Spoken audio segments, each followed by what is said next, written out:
Hey y'all, Pastor James here, coming to you with the next chapter of our Bible study on the book of Genesis. Today we're going to dive into chapter 18, which is divine promise and divine justice.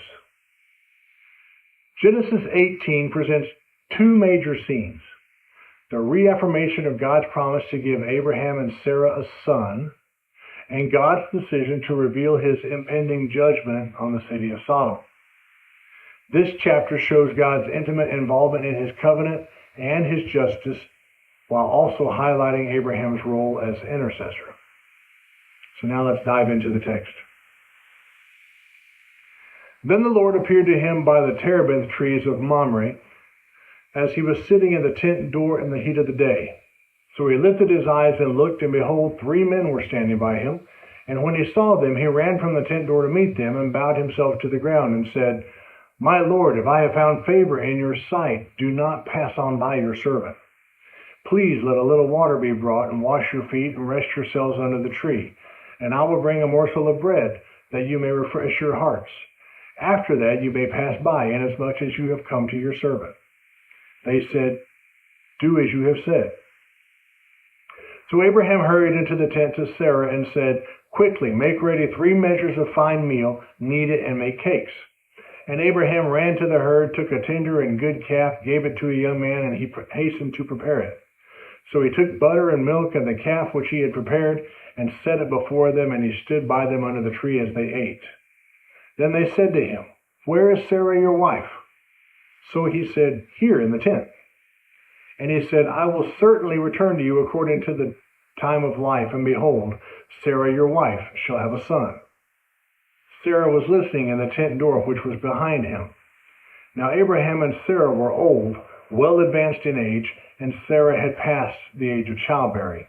Therefore Sarah laughed within herself, saying, "After I have grown old, shall I have pleasure, my Lord being old also?"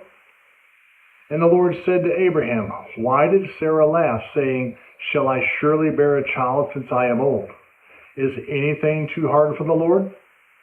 At the appointed time I will return to you according to the time of life, and Sarah shall have a son." But Sarah denied it, saying, "I did not laugh," for she was afraid. And he said, "No, but you did laugh." Then the men rose from there and looked toward Sodom, and Abraham went with them to send them on the way.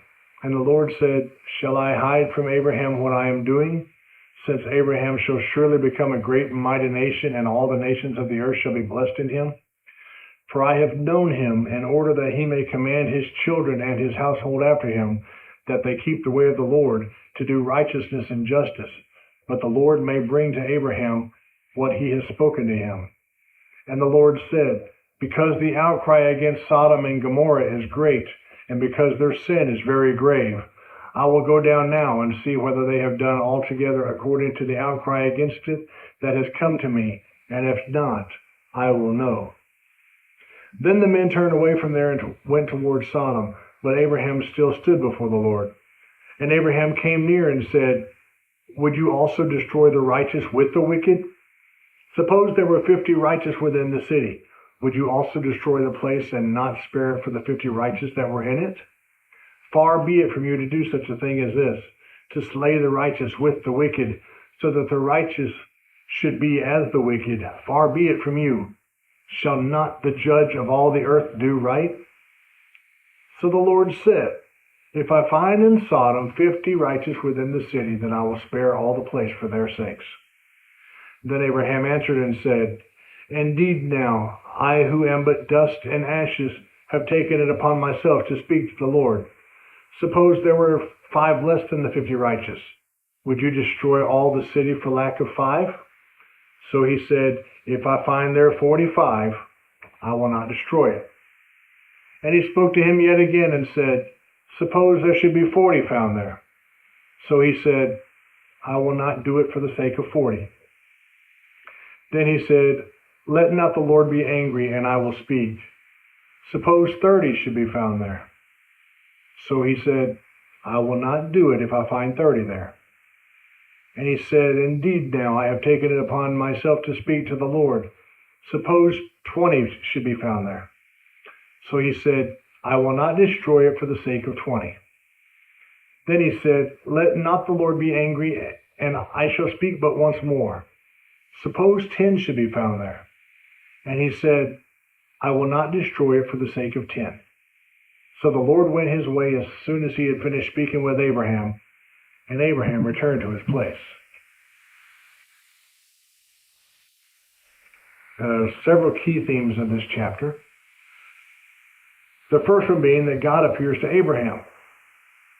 The Lord appears to Abraham by the oaks of Mamre in the form of 3 men.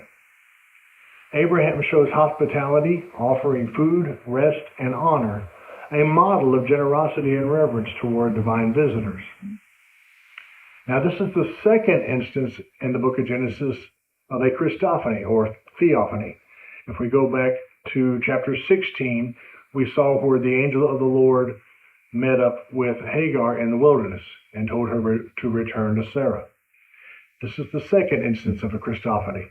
These 3 men are, in fact, the angel of the Lord. Our second key theme is the reaffirmation of the promise. One of the visitors tells Abraham that Sarah will have a son within a year. Sarah, overhearing, laughs in disbelief because of her old age, prompting the Lord to respond, Is anything too hard for the Lord? This moment highlights both human doubt and God's sovereign power to fulfill his word. A third key theme is God knows the heart. When Sarah denies laughing, God gently confronts her, affirming his awareness of even hidden responses. This theme shows God's personal knowledge and patience with human weakness. Our fourth key theme is Abraham's role in God's plan. God reveals his plan to judge Sodom, linking this revelation to Abraham's role as a covenant leader and teacher of righteousness. Abraham is called to lead his household in the way of the Lord, ensuring faithfulness to God's commands. Our fifth key theme is God's justice and mercy. The sin of Sodom is described as very grave, and God goes to investigate, reflecting his just and deliberate nature. He does not act hastily, but in righteousness, considering the full reality of human sin. Our sixth key theme is Abraham's intercession. Abraham pleads with God to spare the city if righteous people can be found, beginning at 50 and bargaining down to 10.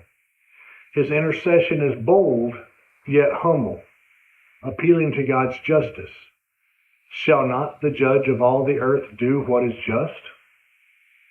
This exchange reveals God's willingness to hear and respond to the prayers of the righteous.